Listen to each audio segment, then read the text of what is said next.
freedoms. And I think it took a long time for the right, conservatives, to realize the left has been at war with us for decades. And we're just now catching up. And if it wasn't for Trump, we wouldn't have caught up. But I do want to give a shout out to Rush Limbaugh. If there's one regret in my life right now is that he's not alive to see this. This is what he's always wanted, Americans to rise up and stand up and for him not to be here. But I would be remiss not to think maybe he was watching over President Trump. Okay, I'm actually going to mute that. You can read the captions on the screen and get the idea of what they're speaking about. But yeah, Rush Limbaugh. Oh, what an excellent point this gentleman's making. Rush Limbaugh is definitely one of the key figures in the takeover and moving the Overton window of what it means to be a Republican, right? And Rush Limbaugh, I don't know much about his like funding background and how I just don't recall the components of his story, but he was definitely part. He definitely is part of the machine that the Council for National Policy and others created in order to push the messaging out, right? So I think of Steve Bannon as a messenger that helps not only craft messages because he has his own worldview, right? He really focuses on using religion and specifically Catholicism as a tool to kind of control his audience, right? Like, or to establish himself as superior in voice, right? Because I'm such a devout Catholic, which is really who he says he is, by the way.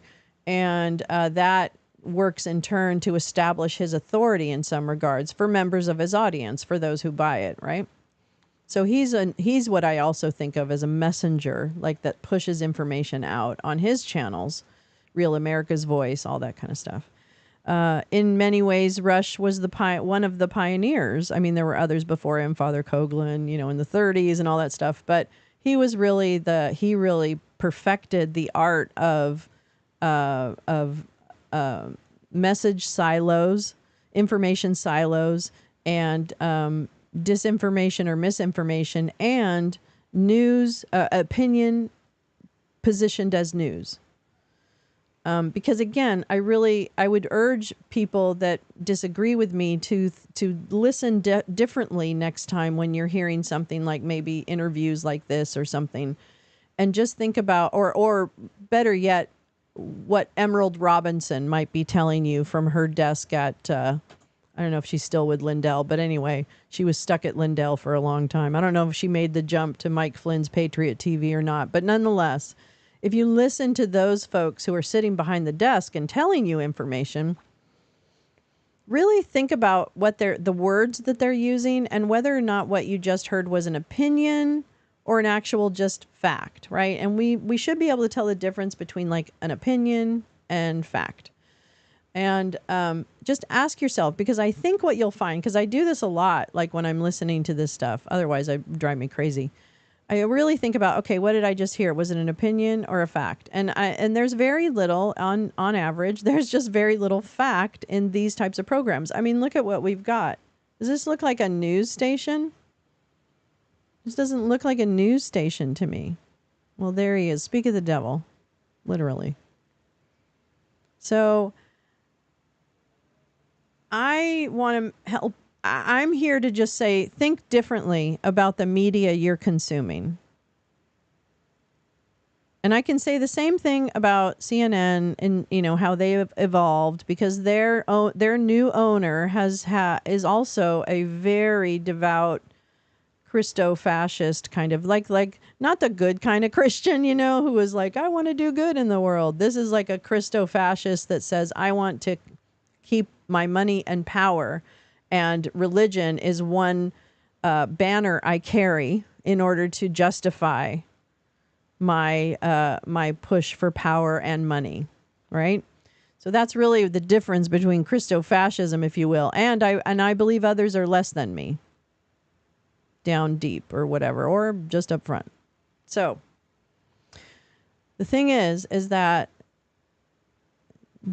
kind of machine that is pushing out information constantly, like Rush Limbaugh was, starts to make you angry about something, which you might not have necessarily been angry about before, or you would develop stronger feelings, like maybe you were transphobic, and you didn't really understand trans people and you judged, right?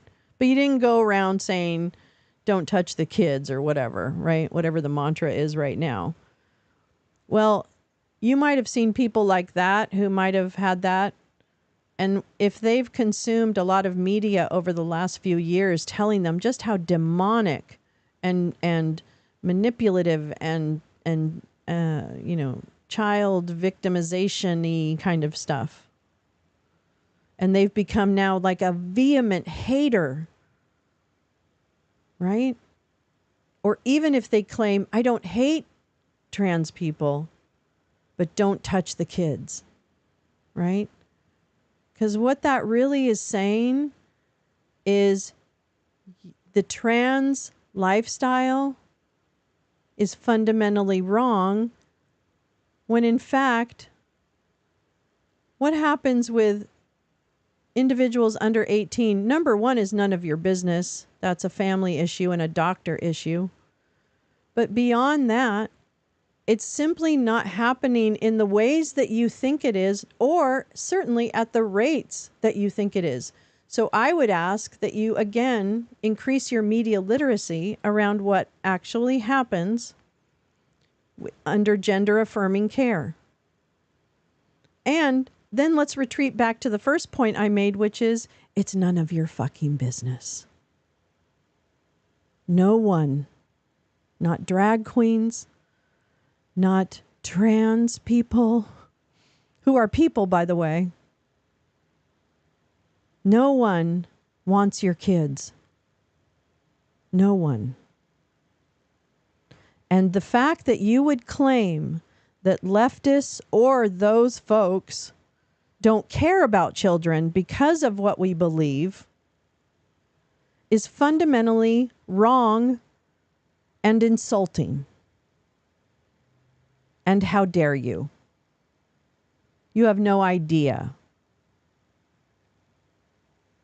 And I would posit that your stance and your behavior towards the trans community actually puts more children in danger of harassment, bullying, attack, and suicide. So how's that?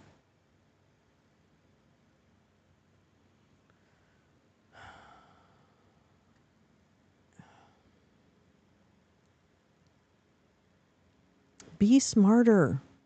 Be smarter. Choose kindness. Choose understanding. Accept the fact that maybe you don't know all the answers. And I don't know all the answers. I don't actually understand a lot of what happens in gender-affirming care. What I do know is that there are people that are engaged in it that are extraordinarily thoughtful. And as someone who has worked around middle and high school students most of her nonprofit career, well, in fact, all of it, I can honestly tell you that there is not enough support for kids who are experiencing that. And I would like, if nothing, to see more support for them and their families as they make that journey. And you know what? I'm still going to retreat back to option A, which is, it's none of my business. It's none of my business. And I don't want to just tolerate. I want to embrace, and I don't want to make people feel like they have to stand out for who they are, right? Like I don't want to put people on parade. I want them to honestly and earnestly feel like they're people. It's pretty simple. It's not hard. It's not hard. So if you truly are the not judging people that you claim to be very vocally, prove it. Be kind without condition. And do have some trust that there are a lot of people in a child's life who are also watching for abuse and other things. You know, I know firsthand, people take that shit very seriously. And what you're describing is simply not happening. There's just no data to support it. So it's time for you to do the one. You need to step up and let go of the hate and let go of fear-mongering and let go of dehumanizing people for what choices they make in their life, and realize that your words have impact on a community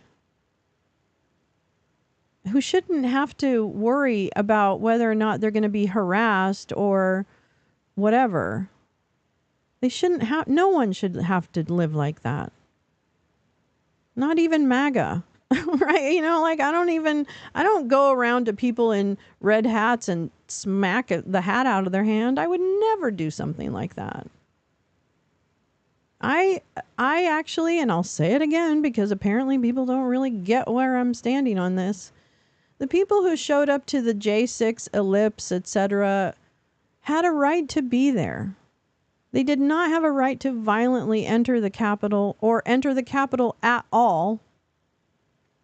They should have adhered to the barriers established by the Capitol Police, period, end of subject, and they have been adjudicated according to the level of their crimes, period. Sorry. And Trump never pardoned them. He had 14 days to pardon them, and he did nothing. He didn't lift a finger. He didn't say shit about them after that. So, spare me. I don't begrudge them the opportunity to show up and say, I'm mad about how this turned out. That's fine. But you have to understand and pay attention to the fact that behind the scenes of that were planners. I want the planners adjudicated. I want Roger Stone adjudicated. I want Alex Jones adjudicated. I want Ollie Alexander. I want Steve Bannon. I want Mike Flynn. I want Boone Cutler. I want Ivan Raiklin. I want Ginny Thomas. I want Ken Cheesebro. I want all the lawyers. I want, all of them. You know what? I even care less about adjudicating the fake electors themselves who should have known better. I care less about their adjudication per se, except for they should get due process, than I do about the fact that not one person has mentioned Roger Stone in an indictment per se. Now, he's probably an unindicted co-conspirator or something, or an unnamed whatever. But those investigations are clearly not progressing for one reason or another, or are just so mired in detail that it's hard to get through. But I've been friends with people on the internet who have done a lot of research into how we got to January 6th, and frankly, it's pretty compelling.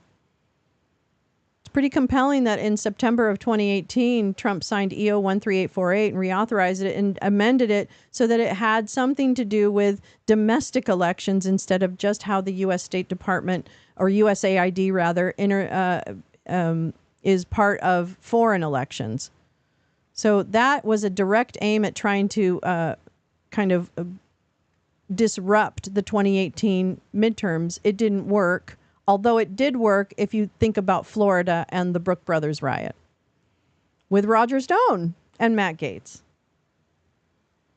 And I'm sorry if you think Matt Gaetz is just a maverick. What he really is a very scared criminal. And the reason we know this is because of Gal Suburban and her work on Twitter to expose Matt Gaetz, Joel Greenberg, and the entire Florida fuckery.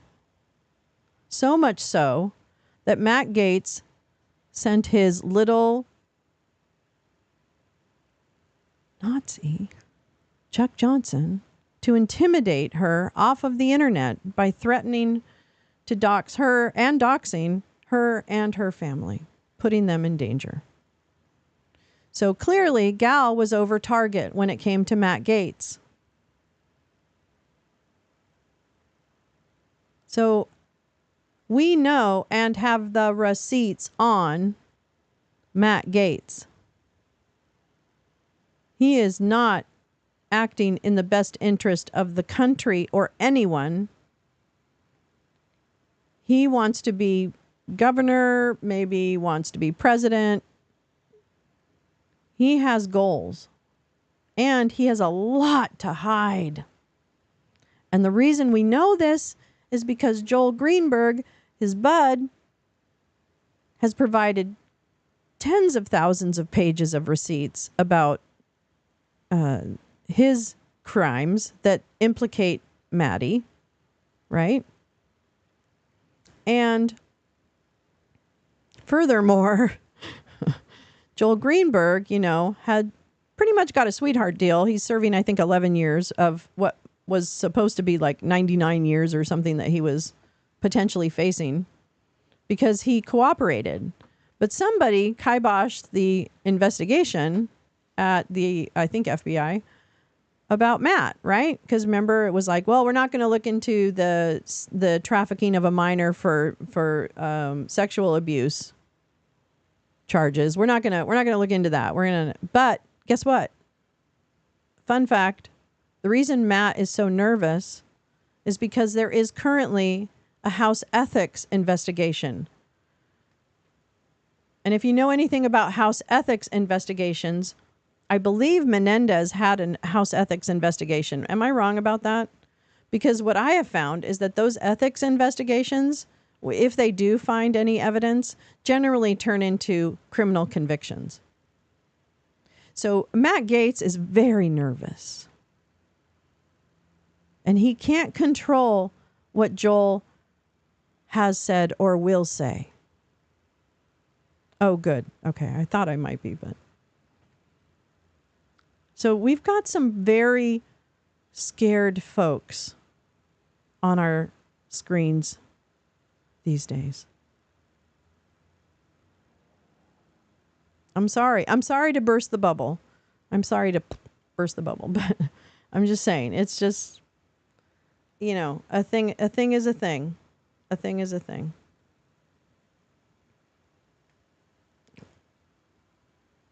So this is why nobody wants me on their panels. Not that I'm seeking them out. Trust me, I don't want to. Because I don't know all the details, and that's what, MAGA loves to catch you on, like, well, but what about where was he at 5:07? And I'll be like, oh, I don't know. Well, see, you don't know anything. And I'm like, oh, okay, yeah, okay, whatever. So that's the kind of argument I can't have. What time does Biden speak? Is that 5?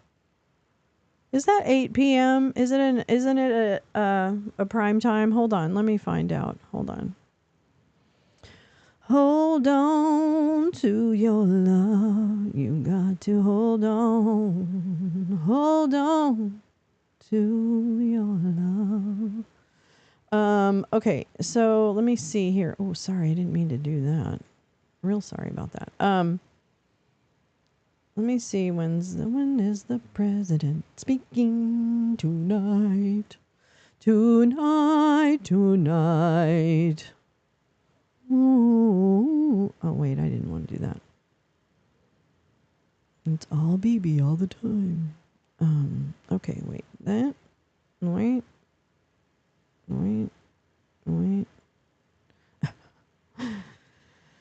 I think everyone on YouTube should just take a deep breath, okay?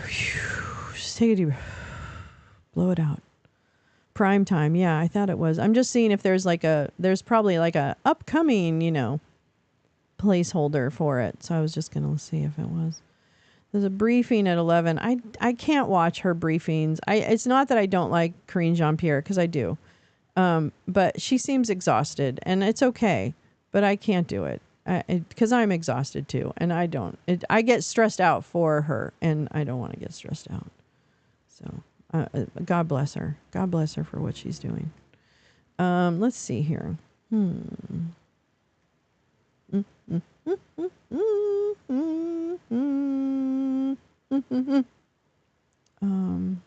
they don't have like a lot of like placeholders for it. That's so weird. Oh wait, Biden. Is it a fireside chat? Oval Office. Okay, hold on.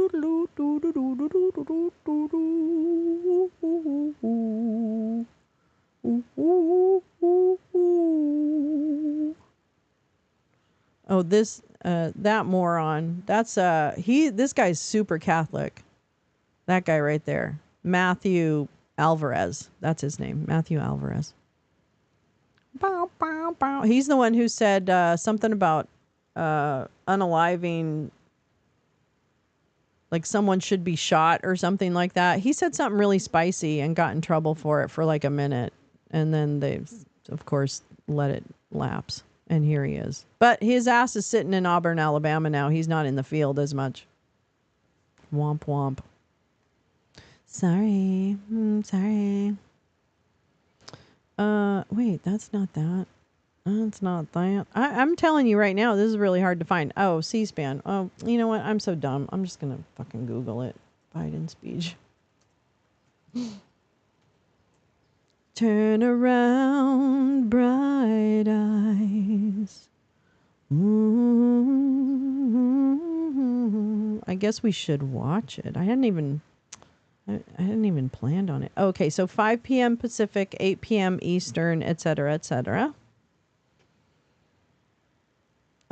So yeah, he'll do his remarks then. I should go live for it, shouldn't I? I think I'll go live for it.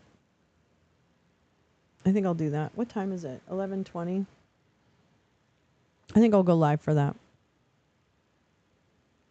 I know. I do like Karine Jean-Pierre though, I think she's got a really freaking horrid job. I don't think that seems like one of the toughest jobs to me. So I say my hat's off, ma'am. I would not want to deal with Peter Doocy or Steve Doocy. What the fuck's that kid's name? I'm always calling him Peter and he's Steve, or I call him Steve and he's Peter. He's Catholic? Yeah, he must hate Pope Frank. Pope Frank. Papa Francesco has said to leave abortion, LGBTQ alone. We are all God's creatures. Yeah, these people focus on the creatures. And they basically think everyone who is who they've been told to hate is a creature. So that's the only creatures they fuck with. So, yeah. Doesn't work that way. Okay, so here's what I'm going to do just to kind of make sure I'm like spacing things out. I realize we're going to miss together watching the last half of Ray, but we're up at 5 hours right now. So I'm going to go ahead and end this broadcast here. And I encourage everyone to return to watch the rest of the Ray hearing. I will be doing chores. And then I think I'll throw up a live for the 5 p.m. so that if you do want to watch together, we'll have an option to do so. But no pressure, obviously. I know it's a lot. It's a lot to spend here at Lolo's Lounge. But thank you for listening to all my attitudes, my beatitudes. Yeah, thank you so much. Yeah, I'll see you later today. And have a wonderful rest of your Wednesday. Yeah, Wednesday, hump day. Whoop, whoop, midweek trash heap. Here we go. All right, thank you so much. See you later. I'm just going to go ahead and do the outro like this. Yeah. Okay, bye.